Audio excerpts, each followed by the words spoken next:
নমস্কার বন্ধুরা, welcome to cricket Bangla. তো বন্ধুরা, আর কিছুক্ষণ পরেই শুরু হতে চলেছে ভারত পাকিস্তানের হাই ভোল্টেজ ম্যাচ। এই হাই ভোল্টেজ ম্যাচে ভারতীয় দলের প্লেইং 11 কেমন হতে পারে সেই নিয়ে এই ভিডিওতে আলোচনা করব। পাশাপাশি আজ টি-20 ওয়ার্ল্ড কাপের প্রথম খেলা ওয়েস্ট ইন্ডিজ বনাম নেপাল নিয়েও আমাদের আলোচনা থাকছে।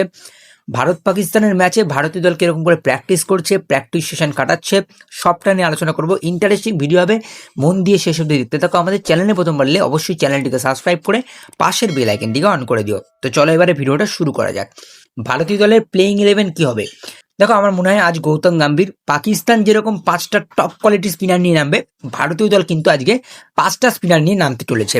সেখানে প্লেইং 11-এ অভিষেক শর্মা, কিষান ওপেনিং করবে।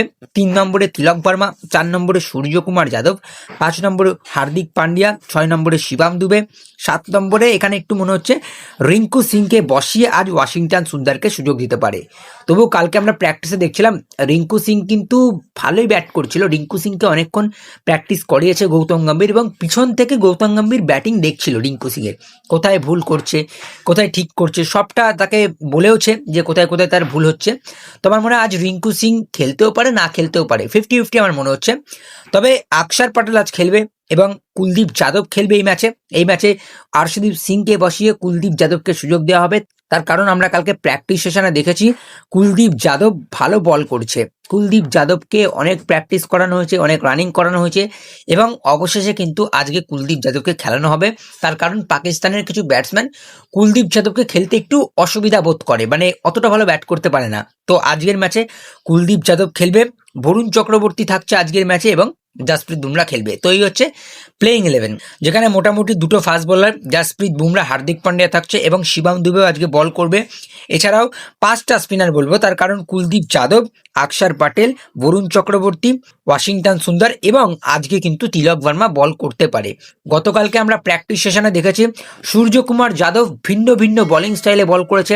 মূলত উসমান তারিকের মতোই বোলিং অ্যাকশন নিচ্ছিল, উসমান তারিকের মতো বোলিং অ্যাকশন করছে, বলটা একটু থেমে সাইড আর্ম নিয়ে বল করছে। এবং সেখানে সূর্যকুমার যাদব বলেছে, আমার টিমে যদি আমাকে কোনো রকম কোনো রোল দেওয়া হয়, আমি সব রোল পালন করতে রাজি আছি।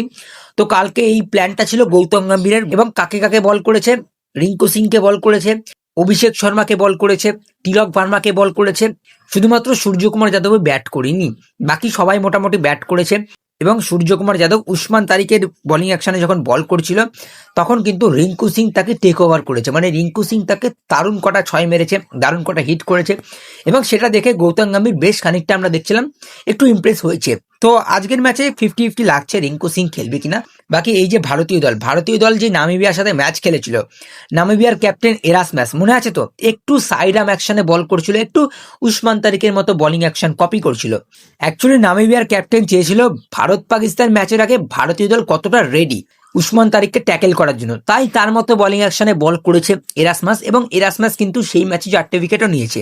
নামিবিয়ার সাথে ভারতের যে ম্যাচটা হলো, সেখানে আমরা দেখতে পাচ্ছিলাম ভারতীয় দলের ব্যাটসম্যানরা স্পিনারদেরকে ট্যাকেল করতে পারছিল না, আর সেই জন্যই আজ পাকিস্তান 5টা স্পিনার নিয়ে নামতে চলেছে, এবং টপ কোয়ালিটি 5টা স্পিনার রয়েছে। আজকে স্যাম আইয়ুব প্রথম 6 ওভারের মধ্যে 2 ওভার করবে, এটা পাক্কা শিওর, তার কারণ দুটো লেফটি রয়েছে, এবং 3 নম্বরে তিলক ভার্মা নামবে। তার মানে পাওয়ার প্লেতে আজকে 2 ওভার কম করে স্যাম আইয়ুব বল করবে লেফট হ্যান্ড ব্যাটসম্যানদেরকে। আমি এই ব্যাটেলটা দেখতে চেয়েছিলাম, অভিষেক শর্মা ভার্সেস স্যাম আইয়ুব, এই ব্যাটেলটা আজকে দেখতে পারবো। এবং ওই এন্ড থেকে কিন্তু শাহিন আফ্রিদিও বল করবে। আজকে কিন্তু পাকিস্তান টপ কোয়ালিটি 5টা স্পিনার নিয়ে নামছে, যেখানে স্যাম আইয়ুব থাকছে, ইনফর্ম শাদাব খান থাকছে, মোহাম্মদ নওয়াজ থাকছে left arm off spinner, Abrar Ahmed থাকছে, এবং তার সঙ্গে উসমান তারিক রয়েছে। উসমান তারিককে নিয়ে এত হাইপ, এত প্র্যাকটিস করছে উসমান তারিকের বোলিং অ্যাকশনটা নিয়ে, আমার মনে হয় আবরার আহমেদকে নিয়ে একটু ভাবা উচিত। বাকি পাকিস্তানের 5টা স্পিনারের মধ্যে সেই ক্ষমতাটা রয়েছে। এবার পাকিস্তান কিন্তু ভারতকে সিরিয়াস চ্যালেঞ্জটা আজকে দেবে, দারুণ টক্করের ম্যাচ হবে ভারত পাকিস্তানের ম্যাচটা। আমার তো মানে আর অপেক্ষা হচ্ছে না, মানে সুপার সানডের দিন সুপার ধামাকা দেখতে চলেছি। আর কিছুক্ষণ পরে ভারত পাকিস্তান ম্যাচ শুরু হতে চলেছে। ওইদিকে ওয়েস্ট ইন্ডিজ কিন্তু নেপালকে হারিয়ে সুপার 8 জায়গা করে নিল। এইদিকে আজ ভারত পাকিস্তানের ম্যাচের মধ্যে যেই দলে জিতবে সেই কিন্তু আজ সুপার 8 জায়গা করে নেবে। সুতরাং একটা খুবই গুরুত্বপূর্ণ ম্যাচ ভারত পাকিস্তানের জন্য। আজকের এই ম্যাচটাই নেপাল এবং ওয়েস্ট ইন্ডিজের ম্যাচে নেপাল প্রথম ব্যাটিং করে 133 রান করেছিল এবং সেখানে আজ কে ভালো বল করলো, সেখানে ওয়েস্ট ইন্ডিজের হয়ে ভালো বল করেছে আজ জেসন হোল্ডার। 4টে উইকেট নিয়েছে, 4 ওভারে 27 রান দিয়ে 4টে উইকেট। আর আজ ম্যান অফ দ্য ম্যাচ পেল জেসন হোল্ডার এবং নেপাল মাত্র 133 রানই করতে পেরেছিল। ওয়েস্ট ইন্ডিজ খুব সুন্দরভাবে রান চেস করেছে। সেখানে সাই হোপ আজকে ক্যাপ্টেনের ব্যাটে রান আমরা দেখতে পারলাম, 61 রান করেছে 44 বলে। সিমরন হেটমায়ার 46 করলো 32 বলে। 10 রান বাকি ছিল ওয়েস্ট ইন্ডিজের। সেই সময় আমি ভাবছিলাম সিমরন হেটমায়ার তার 50টা পূরণ করবে, কিন্তু সাই হোপ একটা 6 মারলো এবং তারপরে একটা ডবল নিয়ে সিঙ্গেল নিয়ে নিজের কাছে স্ট্রাইক রাখলো এবং শেষ করলো ম্যাচটা। সুতরাং সিমরন হেটমায়ারের 50টা হলো না, কিন্তু ওয়েস্ট ইন্ডিজ এই ম্যাচটা 15 ওভার 2 বলে কিন্তু চেস করে নিয়েছে 9 উইকেটে। এই ম্যাচটা জিতে সুপার 8 জায়গা করে নিল। 3টে ম্যাচে 3টে জয়। ওয়েস্ট ইন্ডিজও কিন্তু একটা ভালো কন্টেন্ডার আমার মনে হচ্ছে।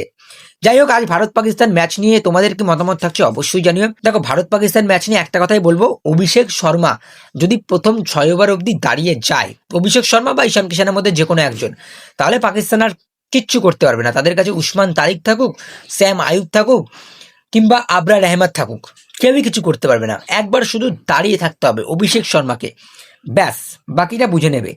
তো আজকের ভিডিওতে এইটুকুই ছিল। আশা করি তোমাদের ভালো লাগবে। ভালো লাগলে বেশি বেশি করে লাইক শেয়ার করে দিও। আমাদের চ্যানেলে প্রথমবার এলে চ্যানেলটিকে সাবস্ক্রাইব করে পাশের বেল আইকনটিকে অন করে দিও। আর হ্যাঁ, প্রেডিকশন দিও ভারত জিতবে না পাকিস্তান। অবশ্যই দেখি কার প্রেডিকশন লাগে। তো চলো আজকের ভিডিওতে এইটুকুই, টাটা।